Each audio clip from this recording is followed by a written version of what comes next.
Hi, it's wonderful having you once again on my channel, Random Music, and I remain your host, Jeffrey. On today's episode, we will be discussing on the issue of JAPA and its negative effects on society. JAPA is a colloquial language used in Nigeria to refer to living the country for better life, better opportunities outside the shores of Nigeria. It's a policy that people have virtually imbibed and believe that it's the way out of whatever negative trends, whatever negative societal disadvantage they have had in the country, and whatever limitation they think the country has placed on them. Man, as long as he has existed, has always moved from one place to another, one community to another, one place, venue to another, all in a bid to make his life better, make his circumstances better. And it's been a part of man all through history, is a part of man now, and will continue to be a part of man for the foreseeable future. The last 2 decades has witnessed an unprecedented drove of Nigerians, especially the youths within the age of bracket 18 to 45, 50, and in recent cases, even those over 50, all with the intent of leaving the shores of Nigeria for feelings that they have not achieved whatever they want to achieve in life. Society has placed restrictions on them. Negative policies and negative implementation of policies have all around turned Nigerians to be very sad and despondent of current state of economy. Migration in itself has both positive and negative effects. On the positive side, migration integrates people. Migration makes room for further unity amongst all cultures, peoples, and races, amongst religion at all. In general, migration leads to better compatibility. On today's episode, I will be taking an in-depth look and probably presenting you what I think are the challenges and the negative effects mass migration of Nigerian youths have had on Nigeria's existence as a country and its social structure. First on my list is the brain drain syndrome. A lot of skilled Nigerians have definitely left this country. Nigeria experiences a significant brain drain as many highly skilled professionals such as doctors, engineers, healthcare workers, IT specialists, and agriculturalists. In fact, across all sectors of Nigeria economy, a lot of professionals are leaving. Why? They feel they are not maximizing their potentials. And it's sad that our loss is the gain of other societies. Secondly, serious economic loss.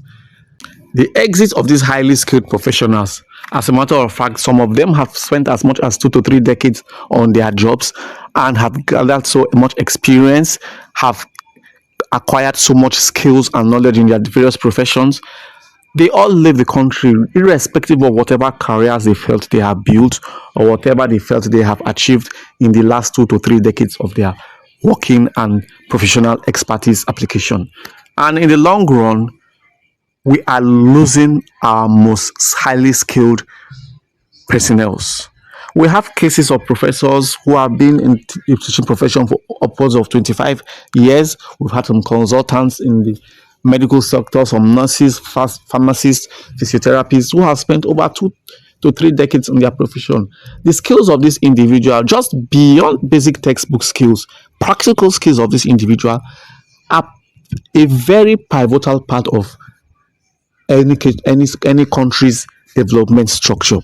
And when these people are no longer there, whatever projections, whatever skill they've acquired, whatever expertise they are meant to put back into the system that can make this system a better functioning system, it is totally lost the moment they board their flights and jet out of this country. And what was the long impacting result of this?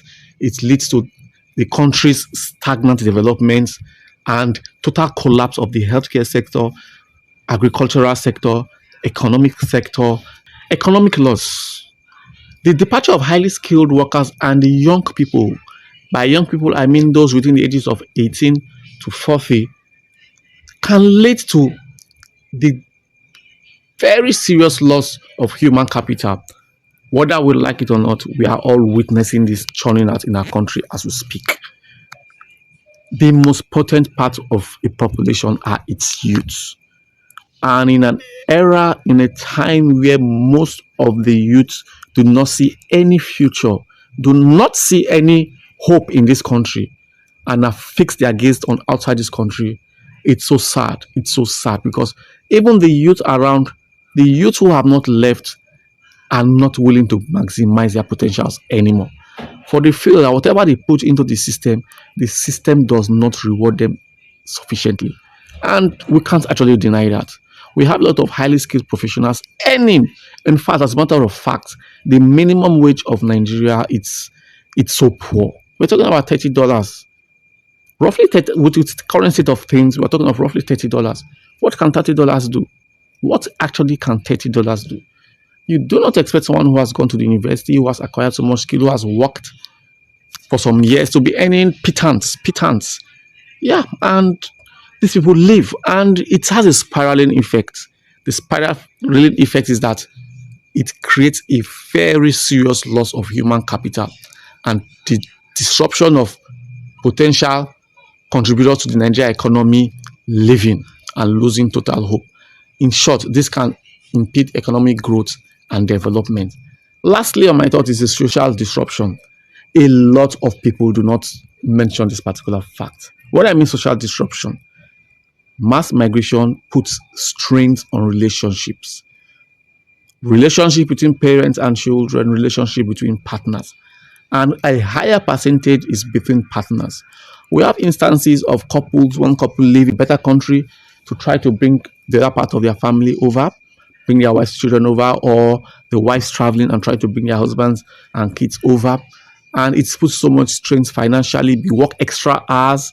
Yeah, the truth is at the very beginning, it most times looks very achievable. And to be honest, it's achievable. It comes with a lot of stress, which many Nigerians do not even think about when they begin the process of migrating. We've had cases of people working extra hours just in a means to raise up capital and virtually lose themselves in their job.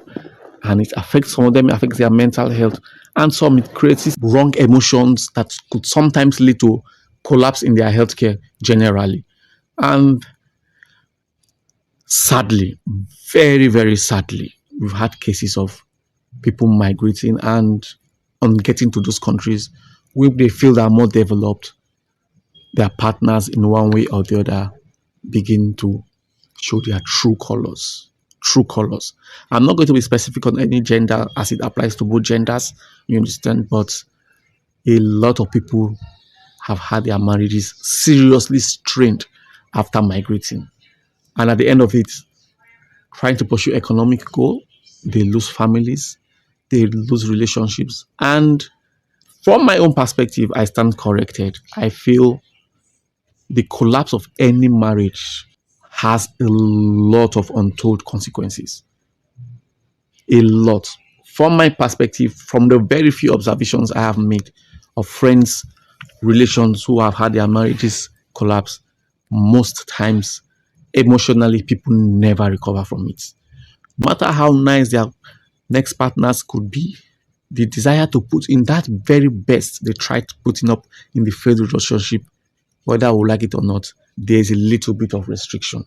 They never give it their all, and unfortunately, their next partner most time tends to suffer the effects of a previous social disruption of their relationship. It is important to know that the impact of migration vary depending on the circumstances and policies in place. And not all efforts are necessarily negative. Addressing the brain drain, especially in Nigeria, by our government and promoting policies that encourage return migration and investment, very important investment. Addressing brain drain and promoting policies that encourage return migration and investment in Nigeria can help mitigate some of these negative effects we are witnessing right now in this country, which from my view, which from my perspective, will continue to increase as the years goes by, as our country fails its citizens, as leadership fails their citizens, as citizens fail their leadership, and citizens fail their fellow citizens. It's my hope that as we migrate, the country develops, and people who live would always have that desire to come back.